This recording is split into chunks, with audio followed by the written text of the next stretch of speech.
कंजूस का दान। फहदपुर में धनदास नाम का एक बनिया रहता था। उसका व्यापार धंधा जितना अच्छा चलता था उतना ही वह ज़्यादा कंजूस था। पूरा मक्खी चूस, थिगली लगी धोती, फटी पुरानी कमीज, रंग उड़कर फीकी बनी पगड़ी, यह उसकी पोशाक थी। खान पान में कतर बोझ कैसे की जा सकती है, इसका वह खुद आदर्श बना था। दान धर्म के नाम से उसकी नानी मरती थी। किसी को याद नहीं कि अभी तक उसे किसी को पाई तक का दान करते देखा हो। पाई पाई जोड़ते उसकी जिंदगी कट गई। जब वह बुढ़ापे में बीमार हुआ तब दवा दारू का इंतजाम करने के लिए पैसे खर्च करना भी उसे मौत से बराबर लगता था। उसके रिश्तेदार उससे मिलने आते तो कहते, सेठ जी, आपकी सारी जिंदगी माया जोड़ने में ही बीत गई है। आपने कभी झूठे हाथ से कुत्ते तक को नहीं मारा। इस आखिरी घड़ी में आप कुछ दान करें तो आपकी आत्मा को स्वर्ग में जरूर शांति मिलेगी। यह सारा धन तो यही रहेगा, आपके साथ आपका किया पुण्य ही आएगा ना। आखिर यमराज के दूतों को बिल्कुल अपने नजदीक आए हुए देखकर धनदास के मन में कुछ श्रद्धा पैदा हो गई। इसलिए वह दान करने की बात पर सोचने लगा। फिर भी जीवन भर की आदत की जड़ों को क्या क्षण में ही उखाड़ा जा सकता है। वह सोचने लगा, क्या इस तरह दूसरों को पैसे देकर अपनी कमाई को मिट्टी में मिला दूं? मैंने उसके लिए कितनी मुसीबतों का झेला है। दान लेने वाले आखिर दूसरों पर निर्भर रहने वाले अपाहिजों के बराबर ही होते हैं। दूसरों के सामने बेहा बनकर हाथ फैलाने वालों को मैं क्यों उत्तेजन दूं? ऐसे ही बेकार निठल्ले परोपजीवी लोगों ने देश का सत्यानाश कर डाला है। इधर वह आदत से मजबूर था, उधर रिश्तेदारों से पिन छुड़ाना मुश्किल था। वे तो सित्तू बांध कर उसका पीछा कर रहे थे। आखिर उसने अपनी पत्नी को बुलाया और कहा, सुनो, हमें कुछ दान करना चाहिए और कोई चारा नहीं है। मेरा सवारी का घोड़ा बेच दिया जाए और इससे जो रकम आए उसे दान में दिया जाए।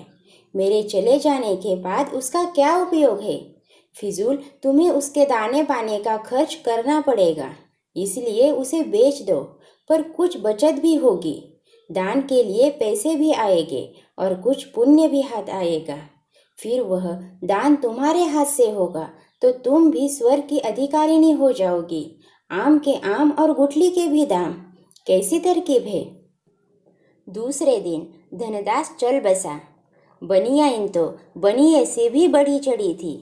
पति की आखिरी बात पर वह सोच रही थी, असली नस्ल का यह अच्छा घोड़ा 1000-1500 में बिकेगा ही। क्यों इतने रुपयों को मैं पानी में फेंक दूँ? वह पेशो पेश में पड़ी। उधर पति का आदेश, इधर यह दुविधा। अंत में उसे एक तरकीब दिखाई दी। कुछ दिनों बाद वह अपने घर की बिल्ली और घोड़ा लेकर बाजार गई। जो भी ग्राहक आता उससे वह कहती कि घोड़ा उसी के हाथ बेचूंगी जो मेरी बिल्ली को 900 रुपयों में लेगा।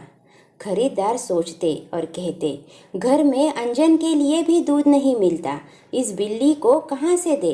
केवल घोड़ा बेचना है तो बोलो। मगर बनियाइन टस से मस न होती।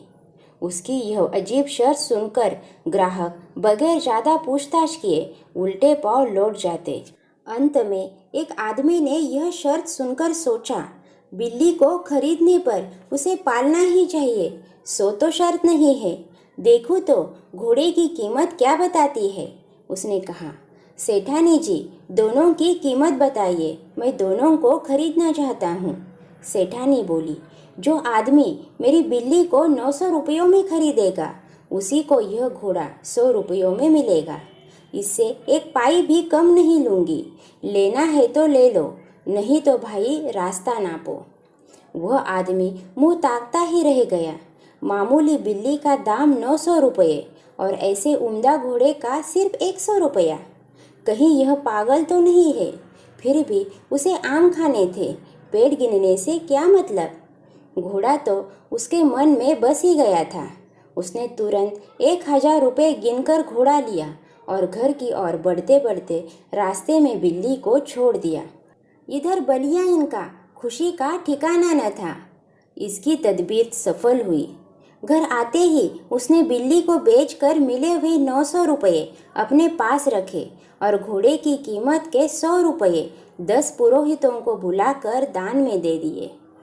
दोस्तों, कहानी अच्छी लगे तो लाइक ज़रूर कीजिए और ऐसे ही कहानियाँ सुनने के लिए हमारे चैनल को सब्सक्राइब कीजिए। मिलते हैं अगली कहानी में। धन्यवाद।